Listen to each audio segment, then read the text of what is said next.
大家好，又到精選美食時間。今日精選同大家去屯門。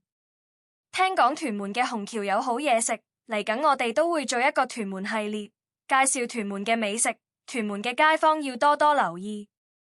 今日同大家食清清地嘅越南嘢，我哋去到呢一間賞心悅目，啱啱仲未夠6點，仲可以叫到佢哋嘅下午茶餐。我哋叫咗2個套餐，一個係豬頸肉嘅怒蒙，佢嘅豬頸肉都燒得好香，好肥美。佢另外仲俾咗汁我哋，啲汁都好野味㗎。啤酒係有手工啤，都唔錯。另一個套餐係牛肉嘅怒蒙，佢嘅牛肉睇嚟就削咗啲，試下個味先。佢嘅牛肉味都唔錯，好腍又好香，落埋啲魚露上去，50-60蚊，包埋嘢飲，都好抵食。我哋叫咗杯香茅蘆薈蜜，啲香茅都幾多，好有香茅味道。另外蘆薈沉晒喺杯底，都唔少㗎。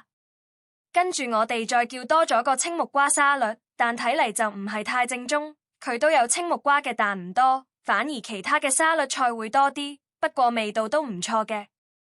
總括嚟講，呢間越南餐廳性價比都幾高，如果大家想食得清清地，都可以試下呢間㗎。精選誠意為大家介紹唔同地方嘅美食，希望大家支持，請大家訂閱、讚好同分享我哋嘅頻道，下次見。